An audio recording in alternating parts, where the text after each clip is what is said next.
Hello friends, నా YouTube ఛానల్కి స్వాగతం. తెలంగాణ గ్రూప్ 1 ప్రిలిమ్స్ ఇంకా 45 డేస్ కానీ 2 మంత్స్ తర్వాత ఉండబోతుంది. సో ఈ టైంలో, ఇలాంటి క్రూషియల్ టైంలో చాలామందికి ఎన్నో డౌట్స్ ఉంటున్నాయి. ఏది చదవాలి, ఏది ఇంపార్టెంట్, ప్రిలిమ్స్ అవ్వటం పాసిబులేనా ఇప్పటి నుంచి స్టార్ట్ చేస్తే అని చాలామందికి డౌట్స్ ఉంటాయి. సో నేను 1 మంత్ ప్రిపరేషన్ ప్లాన్ చెప్పబోతున్నానండి. దీంట్లో కేవలం మనం ఇంపార్టెంట్ సబ్జెక్ట్స్ మాత్రమే చదవాలి. ఇంపార్టెంట్ సబ్జెక్ట్స్లో కూడా ఇంపార్టెంట్ టాపిక్స్ అనేటివి ఉంటాయి. ఆ సబ్జెక్ట్ మొత్తం చదవటం కానీ, ఆ బుక్ ఏదైనా బుక్ తీసుకొని ఆ బుక్ ఫస్ట్ పేజ్ నుంచి లాస్ట్ పేజ్ వరకు చదవటం కానీ చేయటం కరెక్ట్ కాదు. కేవలం ఇంపార్టెంట్ టాపిక్స్ పైనే ఫోకస్ చేసి వాటినే రివిజన్ చేస్తే ప్రిలిమ్స్ క్లియర్ చేయడం చాలా ఈజీ, ఇప్పటి నుంచి స్టార్ట్ చేసినా కూడా. సో ఏం చదవాలి, ఏమి చదవకూడదు, ఏం చదవాలి, ఎంతవరకే చదవాలి అనేది చాలా ఇంపార్టెంట్ ప్రిలిమ్స్ క్లియర్ చేయడానికి. ఫస్ట్ మీరు ఇప్పటి నుంచి స్టార్ట్ చేసినా కూడా ఫస్ట్ మీరు చేయాల్సిన పని పాలిటీ బై లక్ష్మీకాంత్. ఈ బుక్ ఖచ్చితంగా చదవాలి అందరూ. ఎందుకంటే పాలిటీ నుంచి కనీసం 15 నుంచి 20 క్వశ్చన్లు వచ్చే అవకాశం ఉంటుంది. లక్ష్మీకాంత్ కూడా ఫస్ట్ పేజ్ నుంచి లాస్ట్ పేజ్ వరకు చదవాల్సిన అవసరం లేదు. దాంట్లో కూడా కొన్ని ఇంపార్టెంట్ టాపిక్సే చదవాలి. కానీ ఈ బుక్ చాలా ఇంపార్టెంట్ బుక్. కనీసం 60 నుంచి 70% బుక్ చదవటం సేఫ్ అని చెప్పుకోవచ్చు. ఫర్ ఎగ్జాంపుల్ ఫండమెంటల్ రైట్స్ కానీ, ప్రియంబుల్ కానీ, డైరెక్టివ్ ప్రిన్సిపల్స్ అనే chapter, supreme court, high court, parliament, state legislatures chapter, constitutional bodies, ఇలాంటి టాపిక్స్ ఇంపార్టెంట్. వీటిని ఫస్ట్ చదవడం అన్నిటికన్నా బెస్ట్ సోర్స్ లక్ష్మీకాంత్. తర్వాత spectrum modern India. Spectrum modern ఇండియాలో కూడా అన్ని టాపిక్స్ అవసరం లేదండి. యూరోపియన్స్ వచ్చినప్పుడు ఆ టాపిక్, అడ్వెంట్ ఆఫ్ యూరోపియన్స్ అని ఒక చాప్టర్ ఉంటుంది, ఆ చాప్టర్. ఆ తర్వాత 1857 రివోల్ట్, ఆ తర్వాత 1909 రిఫార్మ్స్ నుంచి 1947 వరకు 3 చాప్టర్స్ ఉంటాయి. అవి చదివి తర్వాత సోషియో రిలీజియస్ రిఫార్మ్ మూమెంట్స్ అనే ఒక చాప్టర్ ఉంటుంది. సోషియో రిలీజియస్ రిఫార్మ్ మూమెంట్స్ అనే చాప్టర్ ఉంటుంది.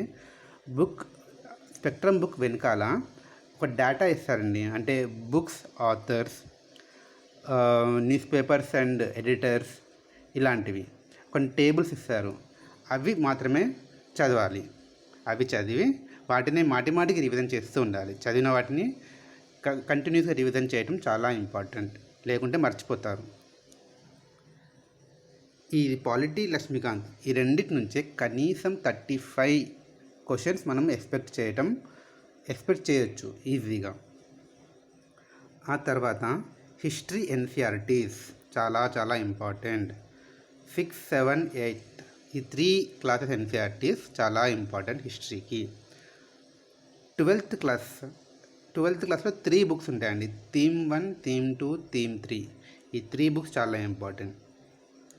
ఇవి ఖచ్చితంగా చదవడం ఇంపార్టెంట్ ఇది. ఆ తర్వాత తెలంగాణ సోషో ఎకనామిక్ అవుట్లుక్ అని గవర్నమెంట్ రిలీజ్ చేసిందండి ఈ పబ్లికేషన్. పీడిఎఫ్ ఈజీగా మనకు అవైలబుల్లో ఉంటుంది, ఇంటర్నెట్లో డౌన్లోడ్ చేసుకోవచ్చు. ఇది చాలా హెవీగా లేదండి, కొన్ని 250 పేజెస్ మాత్రమే ఉంది. ఇది ప్రిలిమ్స్కి అండ్ మెయిన్స్కి రెండింటికి చాలా ఇంపార్టెంట్ ఈ బుక్. సో డైలీ ఒక చాప్టర్ చదవండి. ఇదంతా పీడిఎఫ్ మొత్తం ఒకటే రోజు చదవాల్సిన అవసరం లేదు. డైలీ ఒక చాప్టర్, ఒక 1 అవర్లో ఒక చాప్టర్ అయిపోతుంది, 1.5 అవర్లో ఒక చాప్టర్ అయిపోతుంది. అది చదవండి. ప్రతి చాప్టర్కి లాస్ట్లో వే ఫార్వర్డ్ అని ఉంటుందండి. ఆ వే ఫార్వర్డ్ బాగా చదవండి. ఎందుకంటే ప్రిలిమ్స్ కన్నా మెయిన్స్లో అది చాలా ఇంపార్టెంట్. ఆన్సర్ రైటింగ్లో వే ఫార్వర్డ్ మనకు దీంట్లో తెలంగాణ సోషో ఎకనామిక్ అవుట్లుక్లో ఏ వే ఫార్వర్డ్ అయితే ఉందో అదే మనం ఆన్సర్లో రాసినట్టయితే మనకు మన ఆన్సర్స్కి మంచి ఇంప్రెషన్ దొరకడం జరుగుతుంది. ఆ తర్వాత logical reasoning, analytical ability, data interpretation. ఈ టాపిక్ చాలా ఇంపార్టెంట్ అండి. ఈ టాపిక్ షూర్ అని చెప్పొచ్చు. మీరు ప్రాక్టీస్ చేస్తే ఈరోజు నుంచి మీరు 1 మంత్లో ఖచ్చితంగా ఒక 20-25 క్వశ్చన్స్ వస్తాయి. ఆ 25 క్వశ్చన్స్లో మీరు కనీసం 18 క్వశ్చన్స్ సాల్వ్ చేయొచ్చు. నెక్స్ట్ తెలంగాణ ఎస్సీఈఆర్టీ బుక్స్ ఉన్నాయండి. ఆ బుక్స్ కూడా చదవడం ఇంపార్టెంటే. మళ్ళీ అక్కడ కూడా సెలెక్టివ్ రీడింగ్ మాత్రమే చేయాలి, అన్నీ చదవకూడదు. 10th క్లాస్ సోషల్ చాప్టర్ నుంచి 4, 5, 8, 20 చాప్టర్స్ చదవండి. 21st చాప్టర్ తెలంగాణ మూమెంట్కి సంబంధించి, అది చాలా ఇంపార్టెంట్. 9th క్లాస్ నుంచి సోషల్ ఎస్సీఆర్టీ బుక్ నుంచి చాప్టర్ 6, 9, 10, 11, 20, 21 ఈ chapters important. 8th class social నుంచి చాప్టర్స్ 7, 8, 9, 10, 10 to 15. 10 to 15 చాలా ఇంపార్టెంట్ టాపిక్ అండి ఇవి. 7 నుంచి 15 చాప్టర్స్, 19, 20, 21, 22, 23 ఇవి important chapters. 8th class social book చాలా ఇంపార్టెంట్ అనిపించిందండి. మీకు వీలైతే ఈ బుక్ మొత్తం చదవండి, ఎక్కువగా టైం పట్టదు. బుక్ చాలా బాగుంది, ప్రతి టాపిక్ ఇంపార్టెంటే.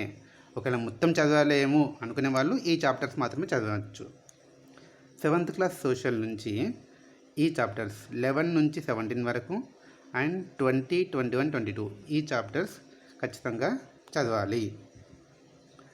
9th class 10th class environment books ఉన్నాయండి ఎస్సీఆర్టీలో. ఆ బుక్స్లో కంటెంట్ ఏం లేదు, చాలా తక్కువ కంటెంట్ ఉంది. చిన్న చిన్న పారాగ్రాఫ్స్ ఉన్నాయి బుక్లో, మొత్తం యాక్టివిటీస్ మాత్రమే ఉన్నాయి. సో ఆ చిన్న చిన్న పారాగ్రాఫ్లు దాంట్లో ఉండే ఇన్ఫర్మేషన్ మాత్రం చదవండి. మీకు 1, 2, 3 అవర్స్లో ఈ 2 బుక్స్ కంప్లీట్ చేయొచ్చు. అసలు కంటెంట్ ఏమి ఇవ్వలేదు దీంట్లో, చాలా తక్కువగా ఉంది. ఇవి అయిపోయిన తర్వాత సైన్స్ అండ్ టెక్నాలజీ కోసం మీరు ఏదైనా ఒక book, vision IAS PT 365 book కానీ, ఇన్సైట్స్ ఆన్ ఇండియా బుక్లెట్ కానీ చదవచ్చు. మీకు ఇది 1 డే పట్టుద్ది. 1 డేలో ఈ బుక్ ఏదైనా ఒక బుక్ బుక్లెట్ తీసుకొని కంప్లీట్ చేయొచ్చు. మీరు సైన్స్ అండ్ టెక్నాలజీ చదివేటప్పుడు మీరు గూగుల్, వికీపీడియా హెల్ప్ తీసుకోండి. మీరు ఏదైనా టాపిక్ చదువుతున్నారనుకో ఆ టాపిక్ని గూగుల్ చేయండి. ఆ టాపిక్ గురించి కొంచెం బ్యాక్గ్రౌండ్ తెలుసుకోండి. ఆ తర్వాత బడ్జెట్ ప్లస్ ఎకనామిక్ సర్వే చాలా ఇంపార్టెంట్. మొత్తం బడ్జెట్ ఎకనామిక్ సర్వే ఎవరు చదవలేము, అంత టైం కూడా లేదు. కాబట్టి జిస్ట్ దొరుకుతుందండి మార్కెట్లో. విజయన్ ఐఏఎస్ జిస్ట్ కానీ, జిఎస్ కోర్ జిస్ట్ కానీ, సమ్మరీ అంటారు, అది దొరుకుతుంది. అది మాత్రమే తీసుకొని చదవండి. మల్టిపుల్ రీడింగ్స్ చేయాలి ఇది, ఎందుకంటే దీనిలో చాలా స్కీమ్స్ అలాంటివి ఉంటాయి. సో అవి గుర్తుపెట్టుకోవాలి. తర్వాత తెలంగాణ బడ్జెట్ సమ్మరీ చాలా చాలా ఇంపార్టెంట్. మీకు తెలంగాణ బడ్జెట్కి సమ్మరీ మార్కెట్లో దొరుకుతుంది. లేదు అనుకునే వాళ్ళు తెలంగాణ బడ్జెట్ PDF దొరుకుతుంది గవర్నమెంట్ది, అది డౌన్లోడ్ చేసుకొని అదైనా చదవచ్చు. దాంట్లో ఉండే స్కీమ్స్ చాలా ఇంపార్టెంట్. ఆ తర్వాత డిజాస్టర్ మేనేజ్మెంట్ చాలా చిన్న టాపిక్ అండి. అలాగే తెలంగాణ కల్చర్ అనేది కూడా చాలా చిన్న టాపిక్. వీటి కోసం మీరు పెద్ద పెద్ద బుక్కులు చదవాల్సిన అవసరం లేదు, చాలా టైం వేస్ట్ చేయాల్సిన అవసరం లేదు. వీటి నుంచి క్వశ్చన్స్ ఎక్కడి నుంచి వస్తాయనేది చెప్పడం చాలా కష్టం, ఎందుకంటే స్పెసిఫిక్గా సోర్స్ అనేది ఏది ఉండదు. కాబట్టి మీరు మార్కెట్లో ఏదైనా చిన్న బుక్లెట్స్ ఏవైనా తెలంగాణ కల్చర్కి, డిజాస్టర్ మేనేజ్మెంట్కి అంటే చాలా చిన్న బుక్స్ ఏవైనా 100 పేజెస్ బుక్స్ లాంటివి ఉంటాయి కదండి ప్రిలిమ్స్ కోసము, వాటిని మాత్రమే చదవండి. లేదు అనుకునే వాళ్ళు అలా క్వశ్చన్స్, MCQs ప్రాక్టీస్ ఈ టాపిక్స్ పైన చేసినా సరిపోతుంది. తర్వాత జాగ్రఫీ కోసము ఈ SCERT బుక్స్లో జాగ్రఫీ టాపిక్స్ ఉన్నాయండి. 6th నుంచి 10th వరకు జాగ్రఫీ టాపిక్స్ ఉన్నాయి, వాటిని చదవండి. లేదంటే ఒక బుక్ ఉంది పెరియార్ బుక్ అని, అది చాలా చాలా మంచి బుక్ అండి. ఎక్కువగా మరీ చాలా పేజెస్ లేవు, డీసెంట్ బుక్ అది. సో ఈ బుక్ కానీ SCERT బుక్స్ అంటే మన తెలంగాణ బుక్స్లో జాగ్రఫీ టాపిక్స్ ఉన్నాయి ప్రతి సోషల్ బుక్లో, అవి చదవచ్చు. ఆ తర్వాత సోషల్ ఇష్యూస్ కోసం కూడా SCERT బుక్స్ రిఫర్ చేయండి. అంటే ప్రతి క్లాస్లో కొన్ని చాప్టర్స్ సోషల్ ఇష్యూస్ గురించి, రైట్స్ గురించి ఉన్నాయి, వాటిని చదవచ్చు. సో ఓవరాల్గా ఫోకస్ చేయాల్సింది ఏంటంటే ఈ చెప్పిన ఈ topics Laxmikanth spectrum, history, NCERTs, Telangana socio economic outlook, logical reasoning. మీరు కేవలం ఇవి చదివినా కూడా ప్రిలిమ్స్ క్లియర్ చేయడానికి అవకాశం ఉంటుంది. వీటి తర్వాత science and technology, Telangana budget, union budget, ఇవి రెండు ఇంపార్టెంట్. ఆ తర్వాత జాగ్రఫీ జోగ్రఫీకి ఎస్సీఆర్టీ బుక్స్, సోషల్ ఇష్యూస్కి ఎస్సీఆర్టీ బుక్స్, వీటిని చదవచ్చు. సో ఫ్రెండ్స్, ఇవి చదవాలంటే మీకు కనీసం ఒక 30 to 35 40 డేస్ మ్యాక్సిమంలో మీరు కంప్లీట్ చేయొచ్చు. అండ్ నేను కూడా నా ఛానల్లో వీటిపైన వీడియోస్ చేయబోతున్నాను. అన్ని టాపిక్స్ పైన వీడియోస్ చేస్తాను. లక్ష్మీకాంత్ సమ్మరీ చేస్తాను, స్పెక్ట్రమ్ సమ్మరీ వీడియోస్ చేస్తాను అలా. సో మీరు నా వీడియోస్ అయినా చూడొచ్చు, లేదా యూట్యూబ్లో వేరే ఇంగ్లీష్లో, హిందీలో, తెలుగులో కూడా కొంతమంది చెప్తున్నారు, వాటినైనా ఫాలో అవ్వచ్చు. Okay friends, thank you.